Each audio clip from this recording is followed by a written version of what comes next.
Well, hello everyone. Welcome to another episode of Factory of the Future. I'm A.W. Schultz, all along with Drew Allen, and a very special guest today.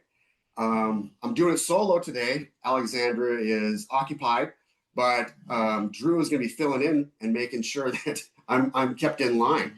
Um, Drew Allen, he's the CEO of Grace Technologies in Brazil, is a dramatic leader within the passion for innovation, global business, and basically a disruptor in technologies and automation sector, with a proven track record of driving year-over-year growth and a host of his own podcast. Though he tells me he hasn't podcasted a little bit, but he's still circling around into it. And he's also an advisor for startups. Drew, did I miss anything? I'm sorry. No, that's great. Yeah, no, we love doing stuff in the startup space, and at Grace, we're always trying to do new and innovative stuff. So I'm really excited to share some time with you today, and I'm sure that hopefully the listenership will be able to get some value out of what we're talking about and put on their future leading hats today. Okay. Yeah, absolutely. And we were talking before the show got started about energy, and you used some different terms that I'm not familiar with. And I think you need to unpack that a little bit and tell our viewers what we're talking about when we talk about energy, because this is new to me, and I try to circle around the industries on it, and you're bringing something new to me. Yeah. So let me start with the reindustrialization of America. I think the reindustrialization of America is truly happening. The amount of greenfield investment happening across the U.S., not just in the data center and chip manufacturing areas, the semiconductor space, but additionally across all industrial verticals, is absolutely dramatic and breathtaking. First, I believe in America kind of centered future. I don't think that we can further rely on Chinese manufacturing to kind of grow our consumer spending base. And so we need to reindustrialize in America, but there are some key inputs into industrial facilities, data centers, and semiconductors. And one of those is electrons. And so you might know it as, power generation capacity or electricity. But at the end of the day, what we're really talking about is moving electrons. And we do not have enough electrons being produced in the US. And China is doing a fantastic job of producing and green lighting new power generation facilities. For us, it's taking about 10 years for a FERC permit. FERC is the Federal Electrical Regulatory Commission. So they get to determine who can hook up to the national grid. And it's pretty difficult to be able to build a power generation site unless you're in Texas, like you are. Texas is famously not hooked up to FERC. So when you guys had the hurricanes a few years back, you guys lost power for a ton of time, and that or was it the ice storm? I can't. One of them, Ice storm. the ice storm. Sorry, Yeah. I'm sure it's both, but anyways, FERC regulates how utilities behave and operate. And by the way, when it comes to regulation in the electrical generation space, we need it. If you kind of start screwing with the quality of power getting generated in the US, everyone's microwaves don't work. Our industrial factories won't work the way that they need to. So we do need actual clean power, and a lot of the regulations are important to make sure that that happens. That being said, now in a lot of states, we are not able to put any sort of further large demand operations on the grid. So actually here locally, Iowa, our local utility is Mid-American Energy. That's owned by Berkshire Hathaway, famously, owned by Warren Buffett. So basically more money than God. And there was a Meta data center that was planned to be built about 10 minutes away from our office here, 750 megawatt data center, so super sizable. the word from Mid-American is that they're not going to be able to hook that up to the grid for another 3 to 5 years. So while industrial facilities don't typically use as much power as a full-on data center, maybe they're using 20% of that capacity. In order for us to continue to reindustrialize in America and bring heavy manufacturing back to the U.S., we have to figure out a way forward. We have to figure out a way forward to increase power generation capacity. I do have a couple of suggestions for any regulators who may be listening. One of the reasons that China is able to bring on high quality power in their nation is that they do have pre-approved designs that don't. So right now, even if you're building the exact same natural gas power generation facility, you have to go through the entire FERC process. So there is no shortcutting of the regulation. I do think that pre-approved designs that could be deployed at scale across the U.S. could potentially give us a huge dramatic leap forward.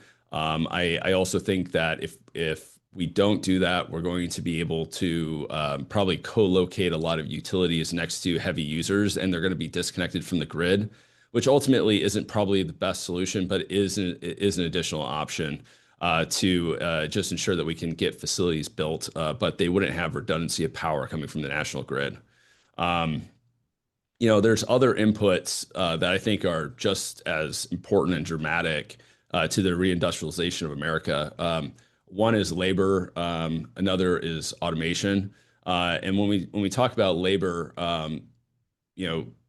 robots are having their time in the sun. Robots aren't a new thing, especially in industrial facilities. Most robots started back in automotive in the 70s. What I do like to do is I like to bring people back, though, because as we think about the labor that's required to operate these factories of the future, I want to remind people how automation got its start. And if we go back to kind of industrial revolution timeframes and then like the 50s and 60s, all of these machines were actually really driven by camshafts. So one of the trickiest things to do when you're crafting a machine is the timing control. And so all of these machines were operated on a mechanical camshaft that had the timing built into the shaft. And oftentimes the people who designed the machines were the same people who operated the machines, were the same people who fixed the machines. And okay, so that really changed with the advent of the PLC. And as the PLC became more prevalent and allowed for a lot more automation, we kind of dumbed down our workforce. We took this like craftsman level person who was incredibly mechanically brilliant, and we just kind of gave it to a person who knew how to press a button. And the problem is that when you start to separate out the people operating the machinery from the people designing the machinery and the people maintaining the machinery, you can't iterate fast enough on the design to like really improve it. And so, right. Yeah, right. Drew, Right. oh man, you got me going now, man. I've never thought of it in that aspect of it, but just yes. I mean, I often do research into the idea of people going into the industries, and manufacturing is not that sexy and stuff, but it's still it's the cornerstone of what industries are. And I've never thought of it in that aspect of it, like, because I often talk about, robots aren't new, but they got moving parts, and those moving parts wear over time, and we don't have the knowledge to how do we fix those things, and how do we take care of those things. And I've never thought of it in that manner, that in the past there was a different skill set. And Well, everyone used to maintain their own cars too, right? I live in Iowa. John Deere is a local company here. They're headquartered out of Moline, Illinois, just across the river from us. And John Deere famously hired farmers. So, and they would have I a didn't know that. program, so it was very common that during harvest time in October, basically no one was in the John Deere offices and the factories would shut down because everyone was out actually, getting their crops. But that, Seriously? yeah, I did it's not know that. Oh my gosh, that makes perfect sense. yeah, Yeah. another Iowa company too, Vermeer Corporation, very similar story. And so all of these companies had this workforce of not just people who, were manufacturing and designing the stuff, but also using the equipment. And it really led to a ton of the innovation that you saw happen at John Deere. And by the way, I think productivity per acre has gone up from like, I don't know, I want to say 30 bushels of corn a year to like 72. Yeah, yeah, it has. So I know that. I'm from North Dakota. We measure our bushels. so Uh, there's something magical that happens when you have a higher technical skill set around machinery and around manufacturing. And so what I'm advocating for is that I want manufacturing jobs that are going to pay a lot of money. But it's going to end up actually not costing the manufacturer that much more because you're going to all of a sudden be able to iterate so much quicker on these designs. Also, by the way, China, I believe, has somewhere in the order of magnitude of either 10x to 100x the number of machinists that we have here in the U.S. And so their deployment of those are much closer to where the manufacturing happens. You have to be in this constant iterative approach in a factory. Another big change of mindset between kind of China and the US has been that usually when the US builds a plant, we design it to kind of like work for the next 30 years with like minimal changes. I would argue that that is no longer the right approach. In China, they have a different mindset. They buy much cheaper equipment. They want it to operate for the next 3 years because they understand that Moore's law dictates that the microprocessors are going to be twice as efficient in 2 years, and so they can do a lot more new things. And so they would rather iterate in 3-year increments. Oops, shoot, iterate in 3-year increments than in 30-year increments. But you have to have the technical skill set to be able to do that. And I believe now in a much more we need the equivalent of the Navy SEAL teams to be able to work on machinery and manufacturing if we really want to compete moving forward. yeah, I can't agree with you more. Um, and I've struggled with that factor on building more in the U.S. Because it's just China is we have to be more agile on how we're building these factories.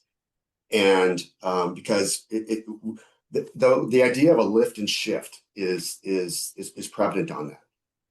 In fact, I did a little research. It was in the Statistics Labor Union.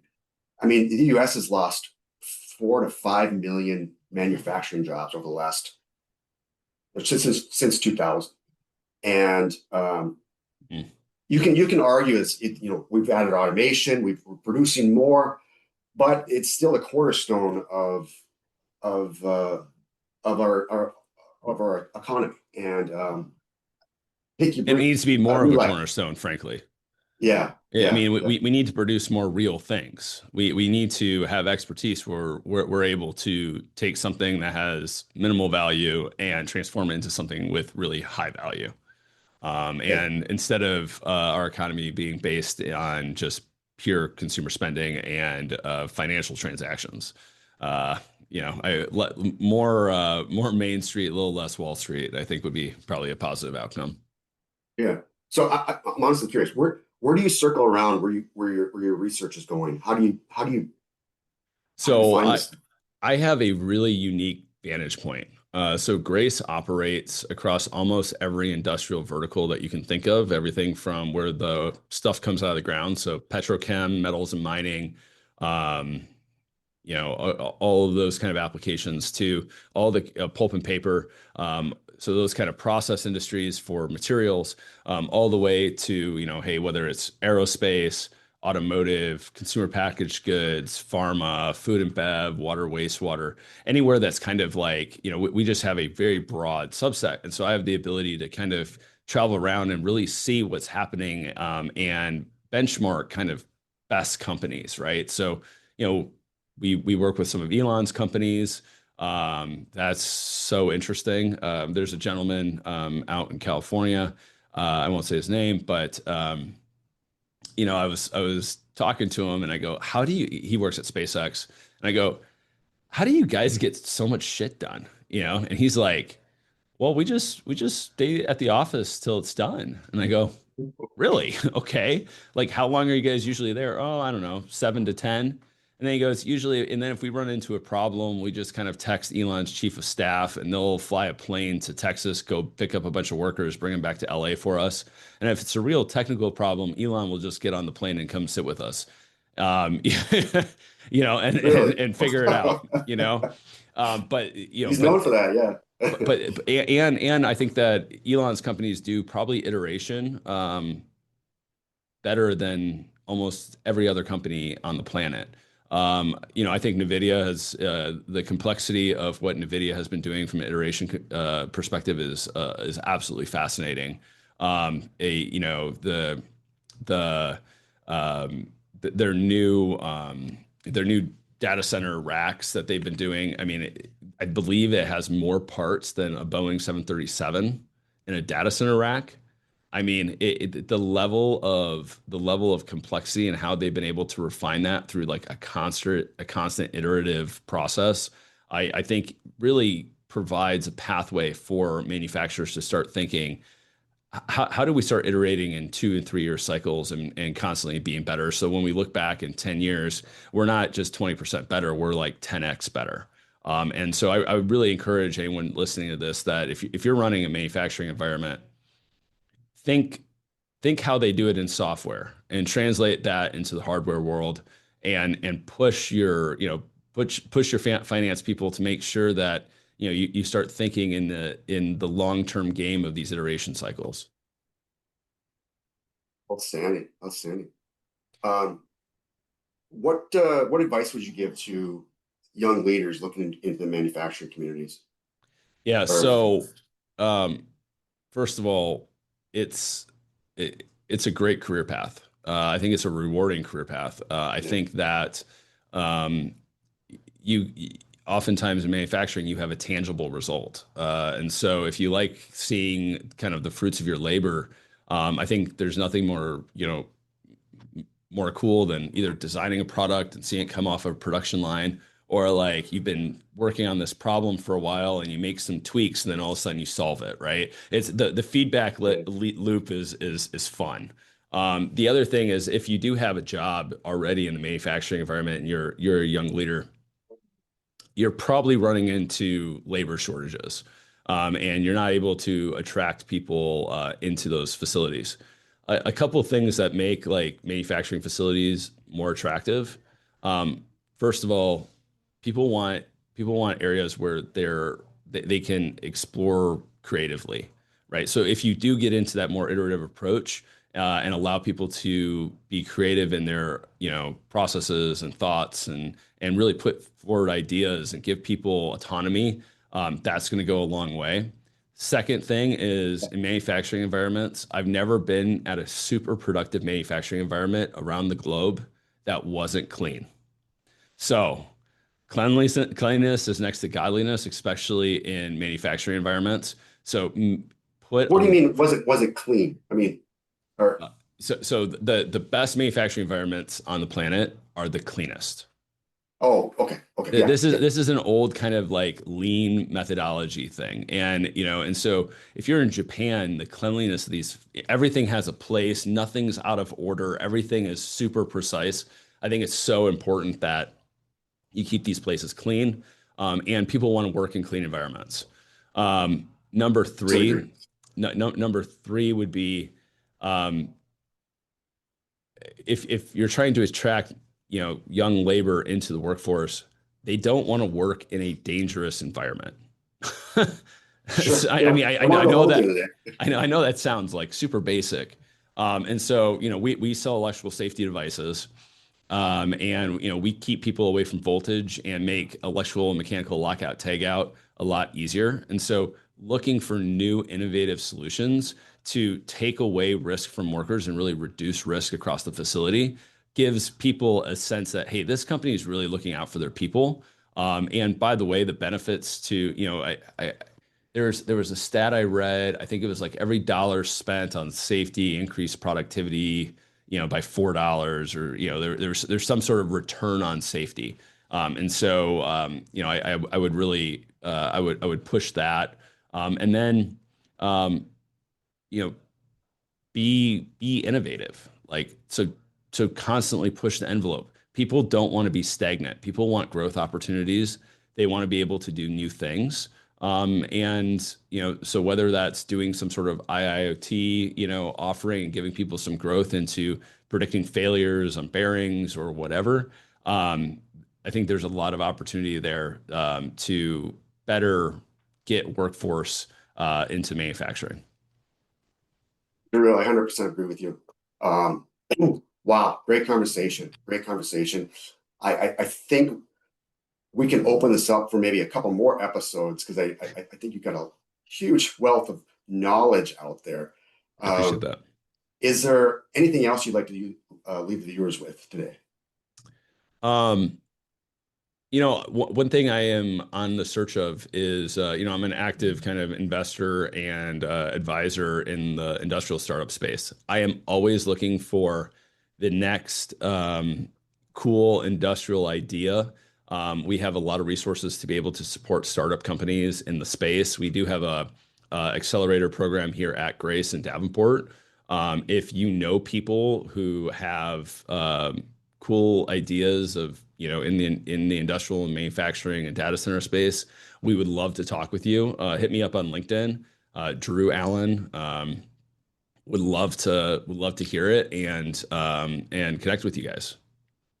And we'll put that in the show notes too. Yeah, please Um, do. We can send you the link. yeah, yeah, absolutely. And Drew, great conversation today. And wow, I might have some more questions for you. No, But no, we do it again. No problem. all right, all right. Well, thanks for this is Factory of the Future, and we're out here like finished goods. All right. Thanks. Have a good one.